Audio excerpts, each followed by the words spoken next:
അപ്പോൾ ഇന്ന് നമ്മൾ നോക്കാൻ പോകുന്നത് മാനുഫാക്ചറിങ് ഇൻഡസ്ട്രീസ് എന്ന് പറയുന്ന ചാപ്റ്ററിലെ സെക്കൻഡ് പാർട്ട് വീഡിയോ ആണ്. അപ്പോൾ അതിലേക്ക് നോക്കുന്നതിന് മുമ്പ് ഈ ചാനൽ ആരെങ്കിലും സബ്സ്ക്രൈബ് ചെയ്യാനുണ്ടെങ്കിൽ ദയവായി സബ്സ്ക്രൈബ് ചെയ്ത് സപ്പോർട്ട് ചെയ്യുക. അതുപോലെ നമ്മുടെ ടെലിഗ്രാം ചാനലിൻ്റെ ലിങ്ക് താഴെ പ്രൊവൈഡ് ചെയ്യുന്നുണ്ട്. അപ്പോൾ അതുകൂടെ ഒന്ന് ഫോളോ ചെയ്യുക. അപ്പോൾ നമുക്ക് ഈ പാർട്ട് വീഡിയോയിലേക്ക് നോക്കാം. അപ്പോൾ മിനറൽ ബേസ്ഡ് ഇൻഡസ്ട്രീസ് അവിടെ മുതലാണ് നമുക്ക് നോക്കാനുള്ളത്. അപ്പോൾ മിനറൽ ബേസ്ഡ് ഇൻഡസ്ട്രി എന്താണെന്ന് വെച്ചാൽ ഈ മെറ്റൽ ഓർസ് അല്ലെങ്കിൽ മെറ്റൽ ഒരു റോ മെറ്റീരിയലായിട്ട് യൂസ് ചെയ്യുന്ന ഇൻഡസ്ട്രീസിനെയാണ് നമ്മൾ മിനറൽ ബേസ്ഡ് ഇൻഡസ്ട്രീസ് എന്ന് പറയുന്നത്. അപ്പോൾ അതിനകത്ത് തന്നെ ആദ്യം വരുന്നത് അയൺ ആൻഡ് സ്റ്റീൽ ഇൻഡസ്ട്രി. അപ്പോൾ അയൺ ആൻഡ് സ്റ്റീൽ ഇൻഡസ്ട്രിയെക്കുറിച്ച് നമുക്ക് നോക്കാം. The iron and steel industry is the basic industry since all the other industry heavy, medium and light depend on it for their machinery.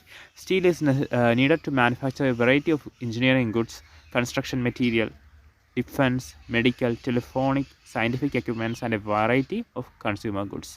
അപ്പോൾ എന്താണ് iron and steel industry എന്നാണ് പറയുന്നതാണ് ഏറ്റവും basic ആയ ഇൻഡസ്ട്രികളിൽ ഒന്ന്. കാരണം എന്ന് വെച്ചാൽ ഏത് ടൈപ്പ് ഓഫ് ഇൻഡസ്ട്രി എടുത്താലും ഇപ്പോൾ സ്മോൾ സ്കെയിൽ ആയാലും ലാർജ് സ്കെയിൽ ആയാലും മീഡിയം സ്കെയിൽ ആയാലും അതിലെല്ലാം മെഷീനറി ആയിട്ട് വരുന്ന ഈ അയൺ ആൻഡ് സ്റ്റീൽ പ്രൊഡക്ട്സ് ആയിരിക്കും. അതുപോലെ തന്നെ എഞ്ചിനീയറിംഗ് ഗുഡ്സ്, കൺസ്ട്രക്ഷൻ മെറ്റീരിയൽ, ഡിഫൻസിന് വേണ്ടിയിട്ട് മെഡിക്കൽ, ടെലിഫോണിക്, സയൻറ്റിഫിക് എക്യുപ്മെൻറ്റ്, ഒരുപാട് സാധനങ്ങൾക്ക് ഈ അയൺ ആൻഡ് സ്റ്റീൽ ഇൻഡസ്ട്രീസിൽ നിന്നുള്ള പ്രൊഡക്ട്സ് യൂസ് ചെയ്യുന്നുണ്ട്. Production and consumption of steel is often regarded as an index of country's development. Iron and steel is a heavy industry because all the raw materials as well as finished goods are heavy and bulky, entailing heavy transportation cost. Iron ore, coking coal and limestone are required in the ratio approximately 4:2:1. Some quantities of manganese are also required to harden the steel. Where should the steel plants be ideally located? Remember that the finished products also need to be efficient transport networks for their distribution to the market and consumers. അപ്പോൾ എന്താണ് ഈ iron and steel production എന്ന് പറയുന്നത് വളരെ heavy ആയ ഒരു കാര്യമാണ്. കാരണം എന്ന് വെച്ചാൽ ഈ റോ മെറ്റീരിയൽസ് ആവട്ടെ അല്ലെങ്കിൽ ഫിനിഷ്ഡ് ഗുഡ്സ് ആവട്ടെ, ഇതൊക്കെ വളരെ ഹെവി ആയിട്ടുള്ള, വളരെ ബൾക്കി ആയിട്ട് നിൽക്കുന്ന, ഒരുപാട് ട്രാൻസ്പോർട്ടേഷൻ ഒരുപാട് കോസ്റ്റ് ആകുന്ന ഒരു ഇൻഡസ്ട്രിയാണ് ഈ iron and steel industry. Nagpur Plateau region has the maximum concentration of iron and steel industries. It is largely because of the relative advantage this region has for the development of this industry. These include low cost of iron ore, high-grade raw materials in proximity, cheap labor, and vast growth potential in the home market. ഇപ്പോൾ എന്താണ് ചോട്ടോ നാഗ്പൂർ പ്ലേറ്റോയിലാണ് കൂടുതലായിട്ടും ഈ iron and steel ഇൻഡസ്ട്രീസിൻ്റെ ഒരു concentration കാണാൻ പറ്റുക. കാരണം എന്ന് വെച്ചാൽ അവിടെ ഒരു ലോ കോസ്റ്റ് അയൺ ഓർ കാണും, അതുപോലെ തന്നെ ഹൈ ഗ്രേഡ് റോ മെറ്റീരിയൽസ് കാണും, അതുപോലെ ചീപ്പ് ലേബറാണ്. അതൊക്കെ കൊണ്ട് ഒരു അയൺ ആൻഡ് സ്റ്റീൽ ഇൻഡസ്ട്രി ഒരു കോൺസെൻട്രേറ്റ് ചെയ്ത് നിൽക്കുന്നത് ചോട്ടാ നാഗ്പൂർ പ്ലേറ്റോ റീജിയൻസിലാണ്. Aluminium smelting is the second most important metallurgical industry in India. It is light, resistant to corrosion, a good conductor of heat, malleable and becomes strong when it is mixed with other metals. It is used to manufacture aircraft, utensils and wires. It has gained popularity as a substitute of steel, copper, zinc and lead in a number of industries. അപ്പോൾ എന്താണ് aluminium smelting ആണ് ഇന്ത്യയിലെ ഏറ്റവും പ്രധാനപ്പെട്ട രണ്ടാമത്തെ ഒരു metallurgical industry.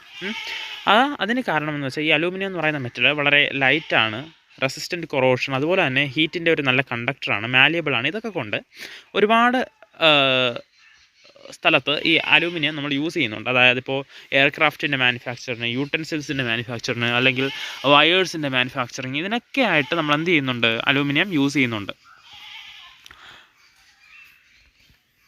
Aluminum smelting plants in the country are located in Odisha, West Bengal, Kerala, Uttar Pradesh, Chhattisgarh, Maharashtra and Tamil Nadu. അപ്പോൾ പ്രധാനമായിട്ടും ഈ അലൂമിനിയം സ്മെൽറ്റിംഗ് പ്ലാന്റ്സ് കാണുന്നത് എവിടെയൊക്കെയാണ്? നമ്മുടെ ഒഡീഷ, വെസ്റ്റ് ബംഗാൾ, കേരള, ഉത്തർപ്രദേശ്, ഛത്തീസ്ഗഡ്, മഹാരാഷ്ട്ര, തമിഴ്നാട് റീജിയൻസിലാണ്. Bauxite, the raw material used in smelters, is very bulky, dark reddish colored rock. The flow chart given below shows the process of manufacturing aluminium. Regular supply of electricity and an assured source of raw material at minimum cost are the two prime factors for the location of the industry. ഇപ്പോൾ bauxite എന്ന് പറയുന്നത് വളരെ bulky ആയിട്ടുള്ള ഒരു reddish colour, dark reddish colour കാണുന്ന ഒരു റോക്കാണ്. ഇതിൽ നിന്നാണ് അലൂമിനിയം പ്രൊഡ്യൂസ് ചെയ്തെടുക്കുന്നത്. അതുപോലെ തന്നെ ഈ ഒരു പ്രൊഡക്ഷന് വേണ്ടിയിട്ട് പ്രധാനമായിട്ടും ഈ ഹൈ ഇലക്ട്രിസിറ്റി ഷോർട്ടേജ് ഇല്ലാത്ത പ്രദേശങ്ങൾ, അല്ല അതുപോലെ തന്നെ റോ മെറ്റീരിയൽസ് മിനിമം കോസ്റ്റ് കിട്ടുന്ന പ്രദേശങ്ങളൊക്കെയാണ് ഈ പ്രധാനമായിട്ടും അലൂമിനിയം ഇൻഡസ്ട്രി കോൺസെൻട്രേറ്റ് ചെയ്ത് കാണപ്പെടുക. അടുത്ത chemical industries. The chemical industry in India is fast growing and diversifying. It comprises both large and small scale manufacturing units. Rapid growth has been recorded in both inorganic and organic sectors. Inorganic chemicals include sulfuric acid used to manufacture fertilizers, synthetic fibers, plastics, adhesives, paints, dyestuffs, nitric acid, alkali, soda ash used to make glass, soaps and detergent, paper and caustic soda. These industries are widely spread over the country. അടുത്ത chemical industries ആണ്. Chemical industries വളരെ പെട്ടെന്ന് grow ചെയ്യുന്ന ഒരു ഇൻഡസ്ട്രിയാണ്. പ്രധാനമായിട്ടും organic സെക്ടറിൽ ഇത് പ്രവർത്തിക്കുന്നുണ്ട്. പ്രധാനമായിട്ടും നമ്മൾ നോക്കുകയാണെങ്കിൽ സൾഫ്യൂരിക് ആസിഡ്, അത് ഫെർട്ടിലൈസേഴ്സിൻ്റെയും സിന്തറ്റിക് ഫൈബേഴ്സിൻ്റെയും പ്ലാസ്റ്റിക്കിൻ്റെയും അഡിസീവ്സിൻ്റെയും പെയിൻസിൻ്റെയും ഡൈസിൻ്റെയൊക്കെ മാനുഫാക്ചറിന് യൂസ് ചെയ്യുന്നുണ്ട്. Nitric acid, alkalis, soda ash, glass, soap, detergent, paper, ഇതിനൊക്കെയാണ് യൂസ് ചെയ്യുന്നത്. പിന്നെ കോസ്റ്റിക് സോഡ, ഇങ്ങനെയുള്ള വലിയൊരു variety of products chemical industry വഴി പ്രൊഡ്യൂസ് ചെയ്യുന്നുണ്ട്. Why do you think it's so? Organic chemicals include petrochemicals, which are used for manufacture of synthetic fibers, synthetic rubber, plastic, dyestuffs, drugs and pharmaceuticals. അപ്പോൾ organic chemicals, inorganic substance മാത്രമല്ല, organic കെമിക്കൽസും ഈ chemical ഇൻഡസ്ട്രിയുടെ ഭാഗമായിട്ട് വരും. അതായത് ഇപ്പോൾ പെട്രോ കെമിക്കൽസൊക്കെ സിന്തറ്റിക് ഫൈബേഴ്സിൻ്റെയും സിന്തറ്റിക് റബ്ബറിൻ്റെയും പ്ലാസ്റ്റിക്കിൻ്റെയൊക്കെ മാനുഫാക്ചറിന് വേണ്ടി ഹെൽപ്ഫുള്ളാണ്. Organic chemical plants are located near oil refineries or petrochemical plants. അപ്പോൾ ഈ ഒരു ഓർഗാനിക് കെമിക്കൽ പ്ലാന്റ്സ് പ്രധാനമായിട്ടും ഈ ഓയിൽ റിഫൈനറീസിനോ പെട്രോകെമിക്കൽ പ്ലാന്റ്സിനോ ഒക്കെ ചേർന്നായിരിക്കും ഇത് കാണാറ്. കാരണം പെട്രോകെമിക്കൽസിൽ നിന്നാണല്ലോ ഈ പ്രൊഡക്ട്സ് ഒക്കെ പ്രൊഡ്യൂസ് ചെയ്തെടുക്കുന്നത്. The chemical industry is its own largest consumer. Basic chemicals undergo processing to further produce other chemicals that are used for industrial application, agriculture or directly for consumer markets. അപ്പോൾ chemical ഇൻഡസ്ട്രിയിൽ തന്നെ ഈ ഒരു കെമിക്കൽസിൻ്റെ പ്രധാന consumers ആയിട്ട് വരുന്നുണ്ട്. കാരണം ഈ കെമിക്കൽസിൽ നിന്ന് അവർ വീണ്ടും പ്രൊഡക്ട്സ് ഉണ്ടാക്കി അങ്ങനെ ഒരു മെത്തേഡിലാണ് ഈ കെമിക്കൽ ഇൻഡസ്ട്രി മുന്നോട്ട് പോകുന്നത്. Fertiliser industry. The fertilizer industry is centered around the production of nitrogenous fertilizers, mainly urea, phosphatic fertilizers and ammonium phosphate, and complex fertilizers which have combination of nitrogen, phosphate and potash.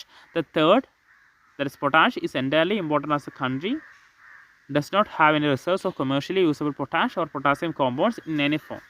അപ്പോൾ fertilizer industry പ്രധാനമായിട്ടും concentrate ചെയ്യുന്ന nitrogenous fertilizers, phosphatic fertilizers, ammonium phosphate, ഇതൊക്കെയാണ് produce ചെയ്യാനാണ്. അതുപോലെ തന്നെ നൈട്രജൻ്റെയും ഫോസ്ഫേറ്റിൻ്റെയും പൊട്ടാഷിൻ്റെയും ഒരു combination produce ചെയ്യാനും ഇത് ശ്രമിക്കുന്നുണ്ട്. അപ്പോൾ പൊട്ടാഷ് എന്ന് പറയുമ്പോൾ ഇത് ഇന്ത്യയിൽ കാണപ്പെടുന്ന ഒന്നല്ല, ഇത് പൂർണ്ണമായിട്ട് ഇമ്പോർട്ട് ചെയ്യുന്ന ഒരു സാധനമാണ്.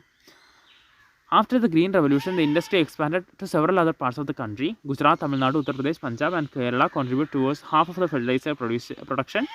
Other significant producers are Andhra Pradesh, Odisha, Rajasthan, Bihar, Maharashtra, Assam, West Bengal, Goa, Delhi, Madhya Pradesh and Karnataka. Green റവല്യൂഷന് ശേഷം ഈ ഒരു ഫെർട്ടിലൈസർ ഇൻഡസ്ട്രി ഒരു ഗ്രോത്ത് ബാക്കിയുള്ള സ്ഥലങ്ങളിലേക്ക് ഗ്രോ ചെയ്യുന്നത് നമുക്ക് കാണാൻ പറ്റുന്നുണ്ട്. ഗുജറാത്ത്, തമിഴ്നാട്, ഉത്തർപ്രദേശ്, പഞ്ചാബ്, കേരള, ഇങ്ങനെ 5 സംസ്ഥാനങ്ങളിൽ നിന്നാണ് ഏകദേശം 50% ഫെർട്ടിലൈസർ പ്രൊഡക്ഷനും വരുന്നത്. പ്രധാന മറ്റുള്ള സംസ്ഥാനങ്ങളെന്ന് പറയുന്നത് ആന്ധ്രാപ്രദേശ്, ഒഡീഷ, രാജസ്ഥാൻ, ബീഹാർ, മഹാരാഷ്ട്ര, ആസാം, വെസ്റ്റ് ബംഗാൾ, ഗോവ, ഡൽഹി, മധ്യപ്രദേശ് ആൻഡ് കർണാടക. ഇവയാണ് മറ്റ് പ്രധാനപ്പെട്ട ഫെർട്ടിലൈസർ പ്രൊഡ്യൂസിങ് സ്റ്റേറ്റ്സ് എന്ന് പറയുന്നത്. Cement industry. Cement is essential for construction activity such as building houses, factories, bridges, roads, airports, dams and other commercial establishments. This industry requires bulky and heavy raw material like limestone, silica and gypsum. Coal and electric power are needed apart from rail transport. അപ്പോൾ എന്താണ് cement ഇൻഡസ്ട്രിയാണ് രാജ്യത്തെ മറ്റൊരു പ്രധാനപ്പെട്ട industry. കാരണം construction activities, houses build ചെയ്യാൻ, factories, bridges എല്ലാത്തിനും ഈ സിമെൻറ്റിൻ്റെ ആവശ്യമുണ്ട്. അപ്പോൾ ഇതൊരു ബൾക്കി ഹെവി റോ മെറ്റീരിയൽസ് ആണ് ഇതിന് വേണ്ടത്.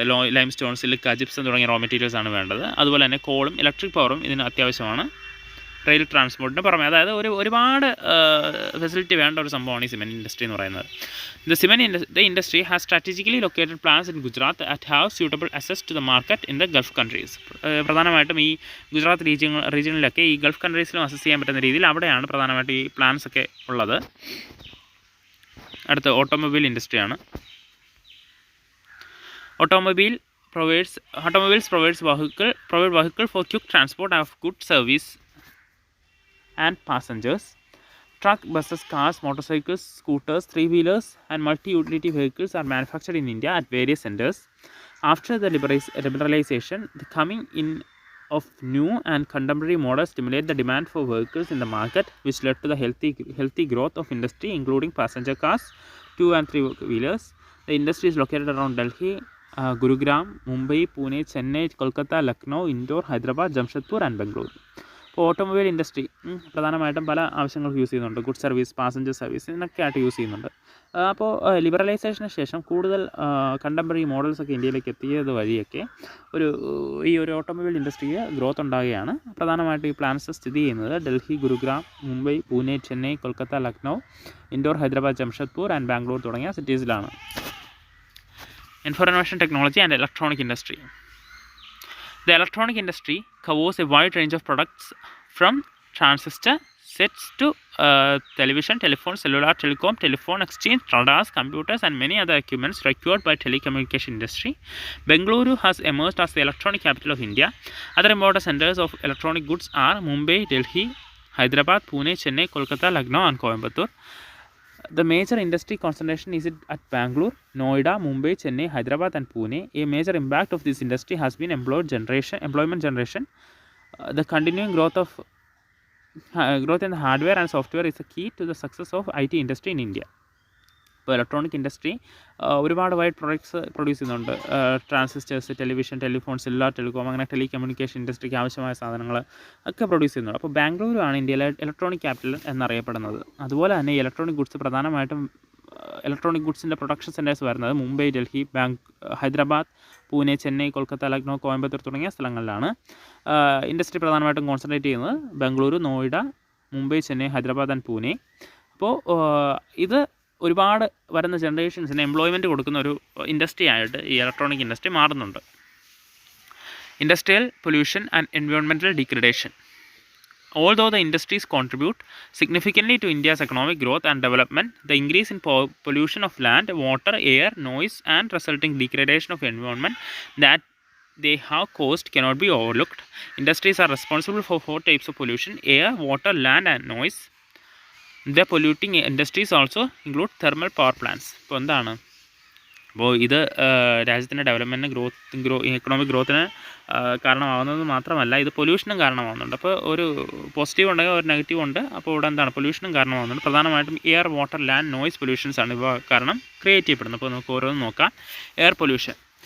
Air pollution is caused by the presence of high proportion of undesirable gases such as sulfur dioxide and carbon monoxide. Airborne particulate materials contain both solid and liquid particles like dust, sprays, mist and smoke. Smoke is emitted by chemical and paper factories, brick kilns, refineries and smelting plants, and burning of fossil fuels in big and small factories that ignore pollution norms.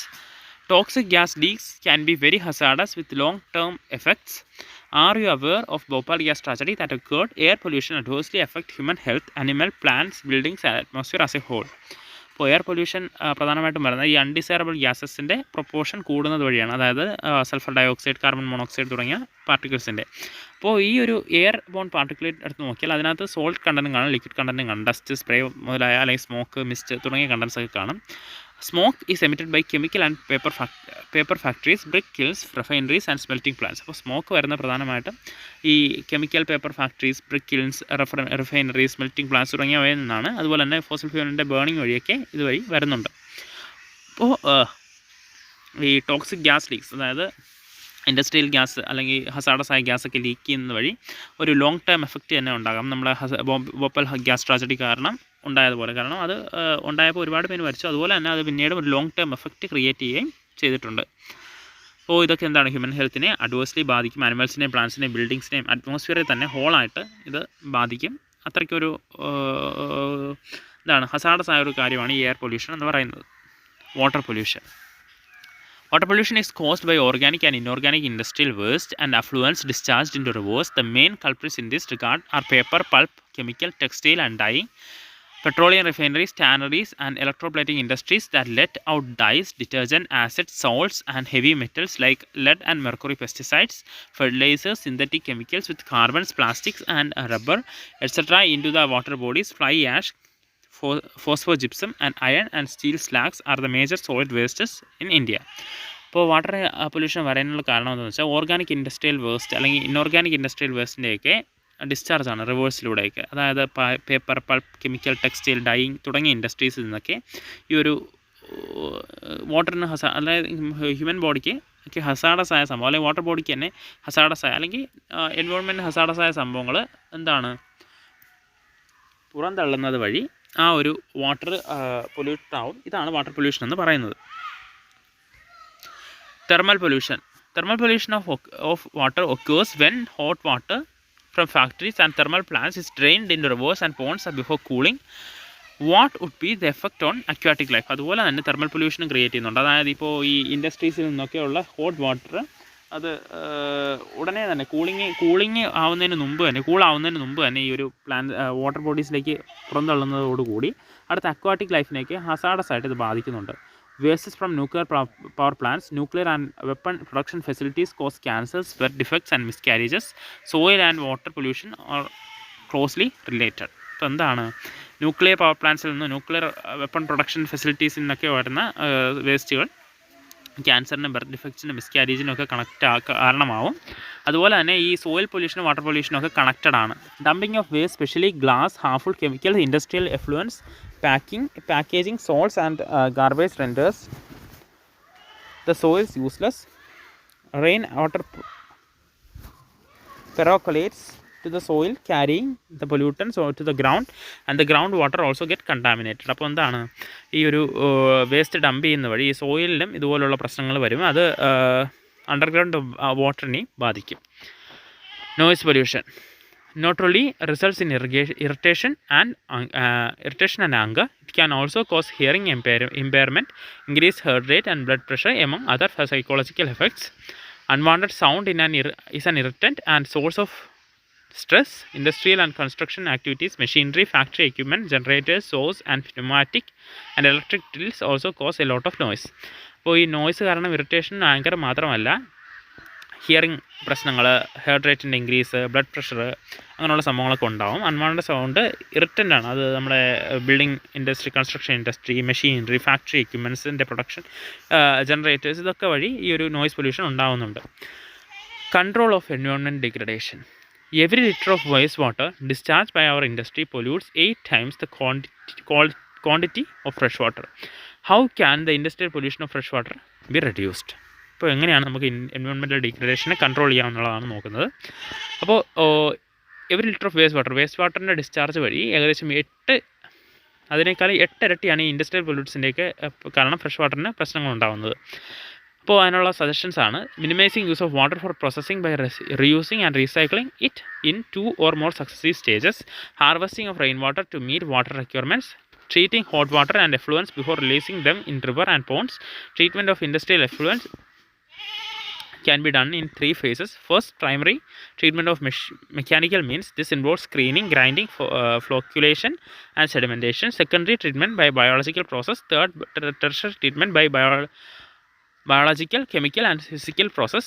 This involves recycling of waste water. അപ്പോൾ എന്താണ് പ്രധാനമായിട്ടും water usage minimise ചെയ്യുക, അതായത് reuse ചെയ്യുക, recycle ചെയ്യുക, 2-3 സ്റ്റേജിൽ ഈ ഒരു വാട്ടർ തന്നെ യൂസ് ചെയ്യുക. ഇതൊക്കെയാണ് ആദ്യത്തേത്. രണ്ടാമത് റെയിൻ വാട്ടർ ഹാർവെസ്റ്റിംഗ്. തേർഡ് എന്ന് പറയുന്നത് ഈ ഹോട്ട് വാട്ടർ അതുപോലെ തന്നെ എഫ്ലുവൻസ് ഒക്കെ റിവറിലേക്കോ പോണ്ടിലേക്കോ ഒക്കെ വിടുന്നതിന് മുമ്പ് പ്രോപ്പറായിട്ട് ട്രീറ്റ് ചെയ്യുക, പ്രോപ്പർ ട്രീറ്റ്മെൻറ്റ് നടത്തുക. ആദ്യത്തെ അതിന് 3 phases ഉണ്ട്. ആദ്യത്തേത് പ്രൈമറി ട്രീറ്റ്മെൻ്റ് ആണ്, അതായത് screening, grinding, flocculation, sedimentation process വഴിയൊക്കെ ആദ്യത്തെ ട്രീറ്റ്മെൻറ്റ് നടത്തുക. സെക്കൻഡ് എന്ന് പറയുന്നത് ഒരു ബയോളജിക്കൽ പ്രോസസ്സാണ്. Third biological, chemical and physical പ്രോസസ്സാണ്. ഇവിടെയാണ് നമ്മൾ വേസ്റ്റ് വാട്ടറിൻ്റെയൊക്കെ റീസൈക്ലിംഗ് നടത്താറുള്ളത്. Overdrawing of groundwater reserves by industry. Where there is a threat to groundwater resource also needs to be regulated legally. Particulate matter in the air can be reduced by fitting smokestacks to factories with electrostatic precipitators, fabric filters, scrubbers and inertial separators. Smoke can be reduced by using oil and gas instead of coal in factory. Machinery and equipment can be used and generators should be fitted with silencers. Almost all machinery can be redesigned to increase energy efficiency and reduce noise. Noise absorbing material may be used apart from personal use of earplugs and earphones. അപ്പോൾ എന്താണ് ground വാട്ടറിൻ്റെ over എടുക്കുന്നത് legally തടയണം. അതുപോലെ തന്നെ ഈ പൂക്കുഴലിൽ നിന്നൊക്കെ ഈ ഒരു കെമിക്കൽ ഹസാഡസായ കെമിക്കൽ പുറത്ത് വരുന്നതിന് തടയുന്ന രീതിയിലുള്ള ഫെസിലിറ്റീസ് എടുക്കണം. കോളിന് പകരം ഈ ഒരു ഗ്യാസ് അല്ലെങ്കിൽ ഓയിൽ യൂസ് ചെയ്യണം, കാരണം അതിപ്പോൾ സ്മോക്കിൻ്റെ എമൗണ്ട് കുറയ്ക്കും. പിന്നെ മെഷീനറി എക്യുപ്മെൻറ്റ്സും ഒക്കെ, ജനറേറ്റേഴ്സൊക്കെ സൈലൻസേഴ്സ് ഫിറ്റ് ചെയ്യണം അല്ലെങ്കിൽ റീഡിസൈൻ ചെയ്യണം. അത് എഫിഷ്യൻസിയും കൂട്ടും, അതുപോലെ തന്നെ ഈ ഒരു നോയ്സ് പൊല്യൂഷനും ഇല്ലാതാക്കും.